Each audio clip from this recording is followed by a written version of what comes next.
Wales. For those of you that have just joined us here at the dockyard, welcome aboard the Alley Cat. Now if you can turn and face the Warrior, the big black ship here, that is the right hand side of the vessel, and everything you're going to look at is over the right hand side. Warrior was the first of our iron-hulled warships, built in 1859 on the River Lee, commissioned in 1860. It was built on an 18-inch thick Burma teak frame that after they bolt the iron plates onto. The ship was steam-powered as well as sail. In its day, considered to be so formidable, nobody dare go anywhere near it. It never even got to fire a shot in anger. It was the pride of Queen Victoria's fleet. It was head of the Red Fleet, back in the day when Britain had 3 fleets. The red, the white, the blue. Now the Warrior was built by a company called the Thames Iron Works. They had a little football team. Over the years it becomes West Ham. This is why their nickname is the Hammers or the Irons, because of the Thames Iron Works. If you can, keep facing the Warrior. Remember, that's our starboard side, the right hand side. And for the first half of the harbour tour, everything is over the starboard side. Look, more ship over there. Yeah, Prince of Wales. Prince of Wales.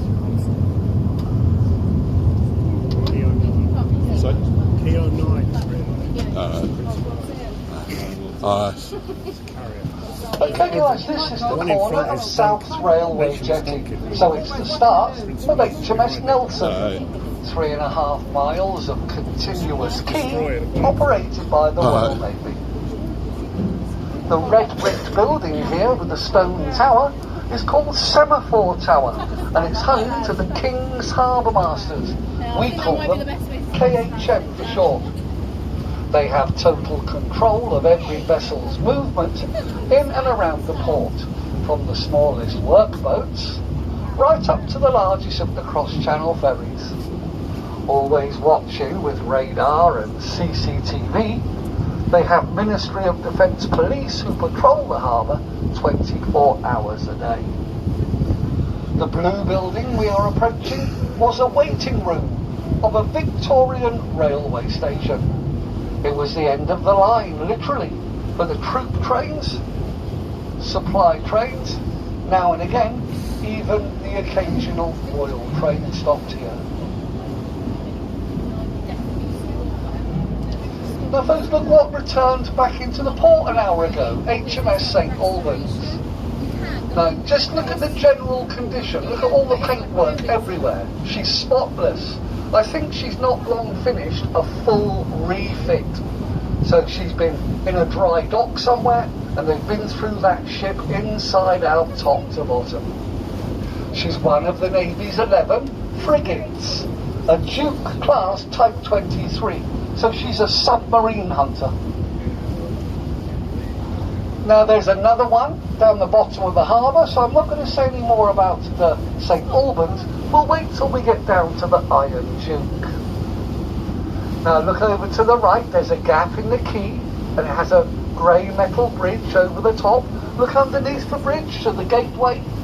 If you go through that front gate, you go to number 1 dry dock, which is the oldest dry dock anywhere in the world today. Now we're coming up to HMS Prince of Wales, second of the Queen Elizabeth class carriers. They call them QEC for short. At 65,000 tons, these are the largest carriers ever built for the military, and they were mostly built in Rosyth. 284 metres long, 39 metres wide at the waterline, 73 metres wide up on the top deck. A full quota of aircraft is 36. They can easily manage up to 70. Most of the aircraft are F-35B Lightning II multi-role fighters. The rest, all the different types of helicopter. The crew complement on board these big carriers. 679 people. There's purpose-built accommodation for up to 250 Marines, and when you add the pilots, the air crews, and all the technicians, now we're looking at 1,600 people on board. Reaching speeds of 30 knots, the operational range is 10,000 miles. Now, guys, as I'm talking to you, the tide is pouring into the harbour. The harbour is slowly filling with water. High tide is at 3:30 this afternoon. Now, Portsmouth Harbour, naturally, in the olden days, was very, very shallow. It was so shallow that when you got here to the north corner, the harbour ended. Because every time the tide went out, the whole of this end of Portsmouth Harbour used to dry away into miles of mud and sand. We had thousands of prisoners back then, and all of the water that I'm going to drive you through now, they dug it out by hand. It took years. Now, while they were doing this, over to the right of us are 5 big dry docks. Look out for the long black gateways that have bright yellow railings right at the top. Now, each one of those big dry docks leads into a 30-acre lagoon. We have the prisoners digging all that out too. When they finish over there, they line the floor with bricks. They let the water flow back in. You can keep it high tide back there, even when it's low water outside here.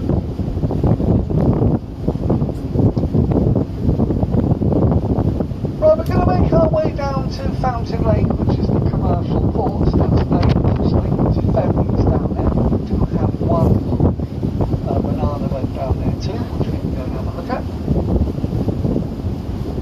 Now, before we get there, I'm just going to point out the destroyer just over to the right of us here. Now, she is partially hidden at the moment by the cream-coloured building, but it's HMS Dragon.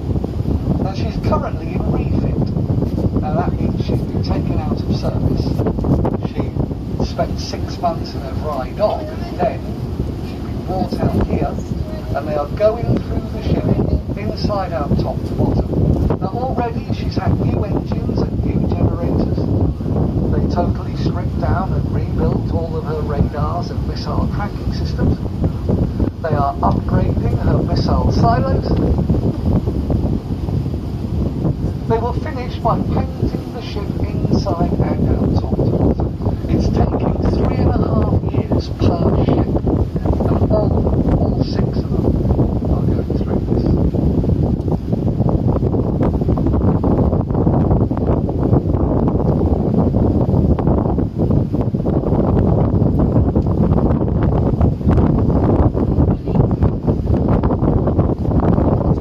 Just coming up to Warship 7, there's the little painted ship here, named after the River Severn. Now, there are 2 more of them, the same, the Mersey and the Tyne, and they're all called after the rivers because they are river-class patrol boats. Up until last year, they were the fisheries protection ships.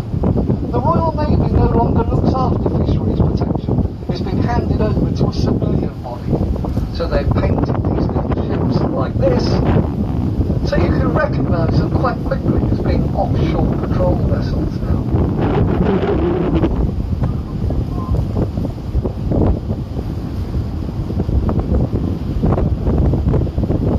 You can find them anywhere in UK waters patrolling, just keeping an eye on what's going on.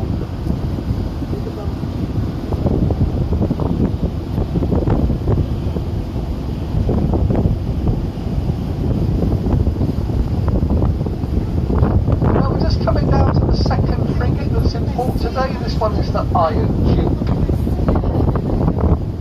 Now, remember, they are submarine hunters, but these ships get involved in every theatre of operation you can put before them. They've had great success at anti-piracy patrols around the world, same level of success looking for the drug runners. Over the years, a number of times they've been ordered to alter course, head to the islands or countries recently devastated by natural disasters, they get there quick. They get first aid teams ashore and they set up forward operation bases on the main arrives.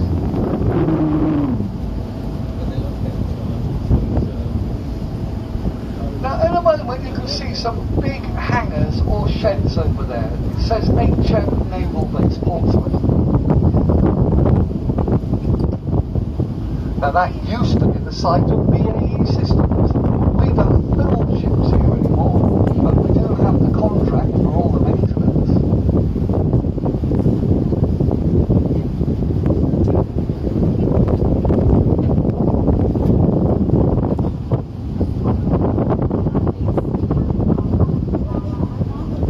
Now the Wave Knight here, auxiliary ships 389, was a Wave class fast fleet tanker, a replenishment at sea ship. You would rendezvous with her out at sea, and she would fill you back up with fuel. If you needed any food, water, ammunition or spare parts, it was all on board here. But she wasn't big enough to look after the aircraft carriers. This is being done by 4 much bigger, much newer, Tide class tankers. So this one has been mothballed. She's been taken out of service, decommissioned. She's up for sale.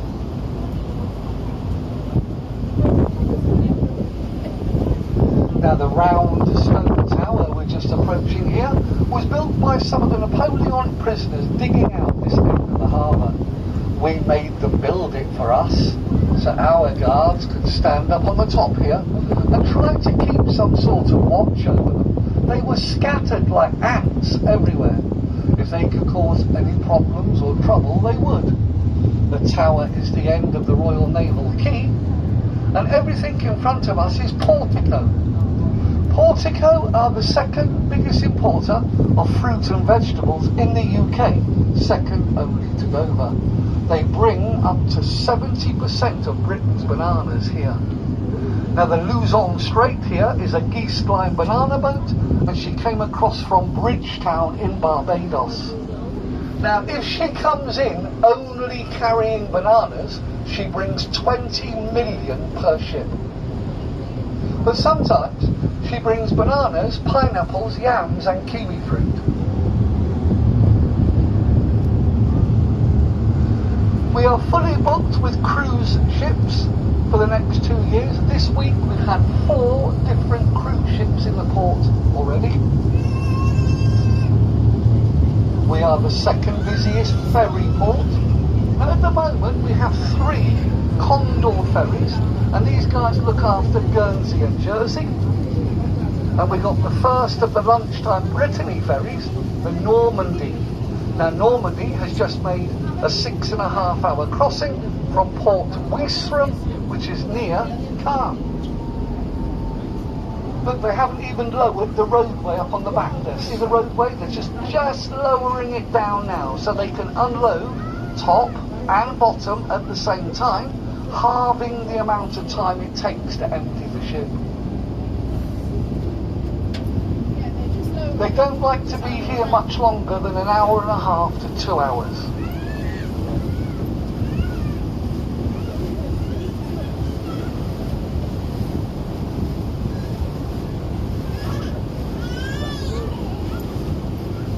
Now tonight, these Brittany ferries are coming from Cherbourg, Le Havre, San Malo.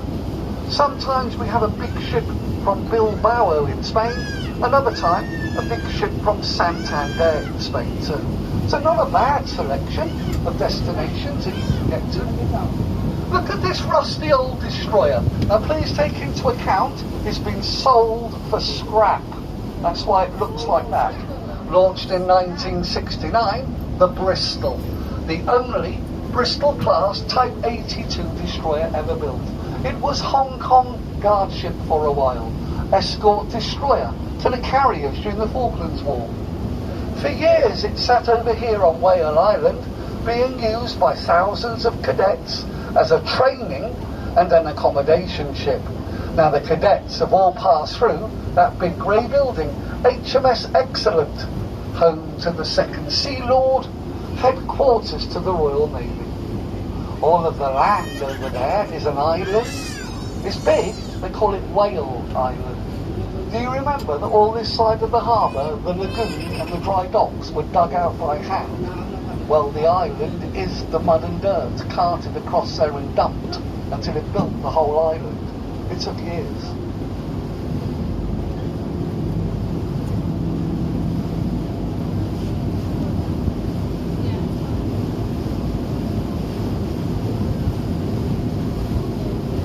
Well guys, look at the barge just here over to the right. Now if you look straight past the barge, look at the motorboat going along the walls of Portchester Castle. Look, it's just coming to the end of the castle walls now. That was a Roman fort originally. They built those walls first time in 285 AD. Years later being used by Saxons. When the Normans find it, it's in a bit of a state, so they repair it, add on to it. They build the buildings inside it, and they turn an old Roman fort into Portchester Castle. 285 is documented. This is when Portsmouth Harbour had actually become a naval base then. Roman ships were defending Portsmouth first. Where's the phone? Whose phone is this? Now if you look at the red posts we're just passing now over on the right, look at the bottom of the red post. You've got about a foot or so of a dirty green seaweed mark. Well, millions of gallons of water are pouring in and the sea is lifting up. Now at 3:30, the water will be above that black mark, touching the red paint. And then we are at high tide. That's it. Now, unbelievably, you know, this morning, the whole middle out there, 16 miles, was blown dry. Just mud and sand. This is still the original depth of old Portsmouth in there today. That's why aren't any of those boats over there just cutting across the middle here? They're all going out of the harbour, but they know how shallow it is. In some places, even now, it's only kneecap deep. You'll run aground. So they got to follow the deep water channel all the way around the middle of the harbour, just like I've done. Now over to the right, have you spotted the two frigates? Monmouth and astern, Montrose. Monmouth came back from the Gulf 2 years ago, Montrose last year. And they were taken out of service, decommissioned, stripped of everything and anything that can be used elsewhere. They've both been sold to the scrapyard in Turkey. How much do you think one of those frigates is worth? Scrap value. They're £700,000 each. Scrap.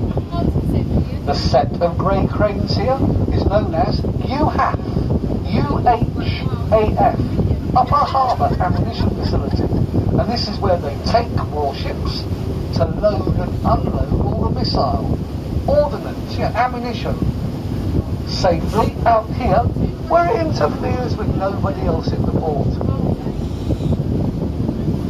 Now you get a good view from here of the aircraft carrier.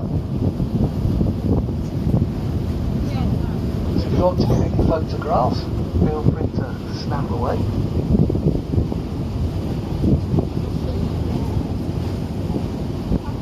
Now straight in front of us, slightly over to the right, covered in green bushes and trees, is Burrow Island. Ask any of the locals, they still call it Rat Island. Because for a short time, they dumped the bodies of people who died digging out the harbour up onto that island, until it was totally overrun with rats eating the corpses. The local people were terrified. They feared the return of the plague and commissioned the Navy to clean up the island. During the Second World War, people in amongst the trees over here were homing pigeon lofts. Now some of these little pigeons brought messages back over the channel from France, working in particular for the SOE. Now if you look at the carrier, look on the top, see she's covered in marquees. They are recoating, they're sealing the runways with a heat reflecting system. Now it can only be applied in near perfect conditions, so So the work is always carried out under the protection of the big marquees. Now please look around the back of the aircraft carrier. Now any moment now, coming into view, you will see HMS Victory. HMS Victory is 14 years into a 20-year-long restoration project. That's why they've stripped away the top mast, her rigging, and she's covered with scaffold and plastic. Now they're pretty much finished the inside. Now they're concentrating on the outside. So over the next 4 years, they will remove all the outer timbers from around the ship, right back to the main frames, replacing them all as they go with new oak. It's a total restoration of the ship. Launched in 1765 at Chatham, back in the day, it was a first-rate ship, so one of the finest fighting warships available. Now every time you wanted to build one of these ships, you had to cut down 100 acres of your prime forest just to build that ship. You need 6,000 whole trees, 80% of which were oak. The ship had become famous at the Battle of Trafalgar. Now sadly Nelson had been seen by the sharpshooter and shot, carried down below decks. Before Nelson dies, he asks his friends not to bury him at sea. He wants a Christian burial back home in England. What are they going to do with his dead body then? Because of battle damage, HMS Victory is being towed to Gibraltar. They're not going to get home for months. The ship's surgeon, William Beattie, has the idea of pickling his dead body in a big barrel of French brandy. 3 months later, the ship gets home, they take off the lid. It's actually done a marvellous job of preservation. The body is removed from the brandy and taken to London for the funeral. Of course, back in those times, do you know how much that barrel of brandy cost? Because not going to waste a drop of it, officers and crew decide, well, we can all have a little drink in memory of our fallen comrade. It doesn't take much imagination to guess from where. They said on the day that everybody on board the ship had commented on its full-bodied flavour. And just to the right here is the lower jetty.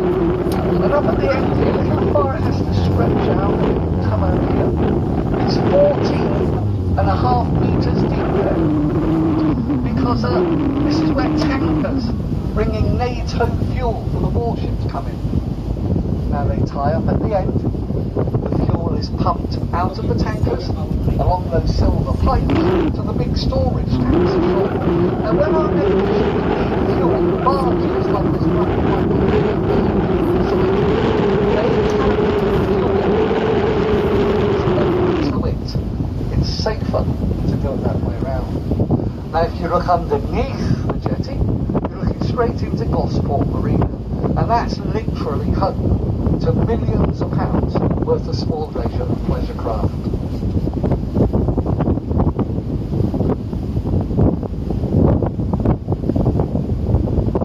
Now when we get to the end of the OJ, we're looking into Endeavour Quay.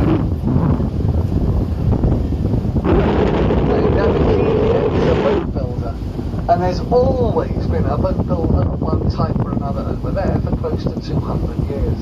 Up until the early 60s, the very famous boat building company Camper Nicholson were here. In the 1930s, amongst many others, they had designed and built the J-class racing yachts for the America's Cup, mostly owned by very wealthy Americans now, who choose to keep them in much sunnier climes. You get a really good view from here of Spinnaker Tower, 170 metres or 560 foot tall.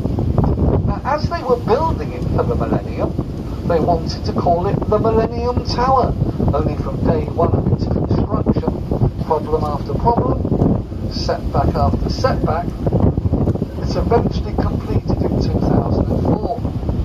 So they called it Spinnaker Tower, as it's supposed to look like a spinnaker sail.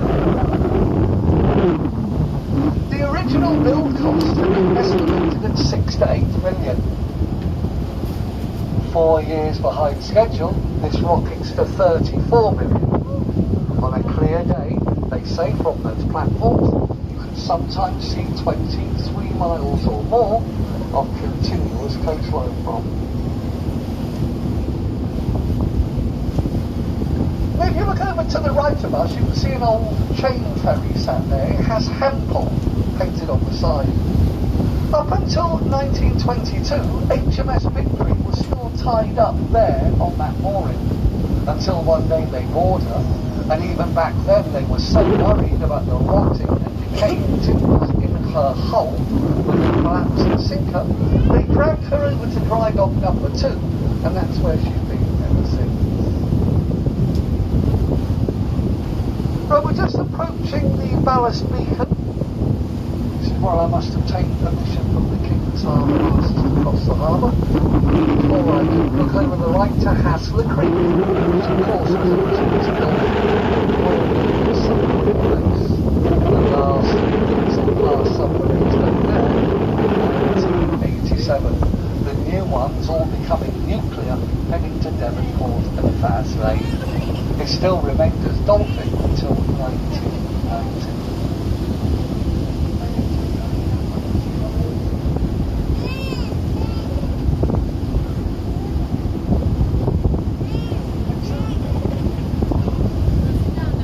But we've had permission from the King's Harbour Masters to cross the harbour.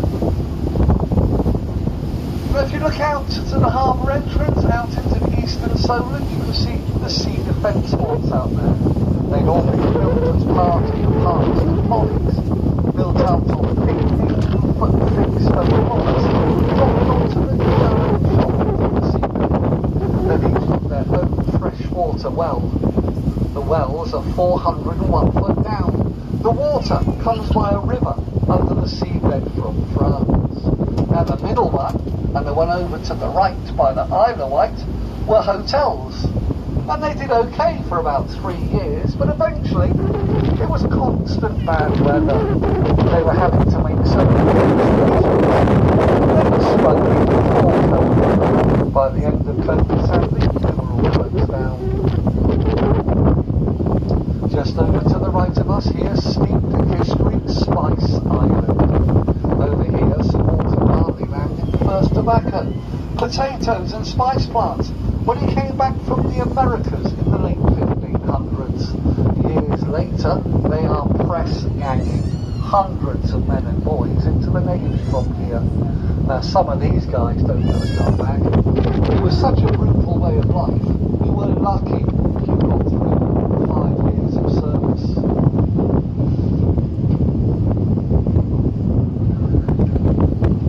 But guys, we're just coming up to the first of the 2 stops.